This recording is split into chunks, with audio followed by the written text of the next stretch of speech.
Hello guys, welcome back. ఎలా ఉన్నారు అందరూ? ఈరోజు మా చెల్లికి ఇంటర్మీడియట్ లాస్ట్ ఎగ్జామ్ అనమాట. ఇంకా మా చెల్లికి దిండిగల్లో ఉన్న రెసిడెన్స్ జూనియర్ కాలేజ్ సెంటర్ పడింది. ఇంకా మా చెల్లిని డ్రాప్ చేసేసి ఇంకా గండమిసంలో ఉన్న మా ఫ్రెండ్ గారి హాస్టల్కి అయితే వెళ్తున్నా. ఇంకా వెళ్ళే దారిలో ఏంటబ్బా బండి అటు ఇటు ఊతుందని చూస్తే బండిలో గారి అయితే లేదు. ఇంకా అది కూడా ఫిల్ చేపించేసి మళ్ళీ అయితే షురు అయిపోయాం. ఒక్కడిని వెళ్తే ఏం బాగుంటుందని చెప్పి పక్కన కాలేజ్లోనే మా ఫ్రెండ్ గారు ఇన్విజిలేషన్ కోసం వెళ్తే వాడిని అయితే పొమ్మని చెప్పారంట. ఇంకా వాడిని కూడా వేసుకొని వచ్చేసి బయట టిఫిన్ కోసం పోయాం. ఈ మాట కానీ బయట ఉన్న టిఫిన్ సెంటర్స్ కి ఇక్కడ ఉన్న సైకిల్ సెంటర్స్ కి చాలా డిఫరెన్స్. 40 రూపాయలతో 4 రకాల టిఫిన్ చేసి తినొచ్చు. ఈ ఇడ్లీ చూసారా, ఒకటి చిన్న ఇడ్లీ ఒకటే గుట్క అయిపోయింది ఫసక్. ఇంకా అలా ఒక 3 ప్లేట్లు తినేసి అడ్జస్ట్ చేసుకొని నేను మా ఫ్రెండ్స్ అందరూ మా ఫ్రెండ్ గారి రూమ్ కి అయితే వచ్చేసాం అనమాట. వీడి పేరే లోకేష్.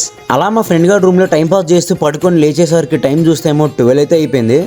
ఫుల్గా మా వాడు రూమ్లో పడుకుంటే గంట పడుకున్న అప్పుడే టైం 12 అయిపోయింది. ఇప్పుడు వెళ్ళి మళ్ళీ పికప్ చేసుకురావాలి.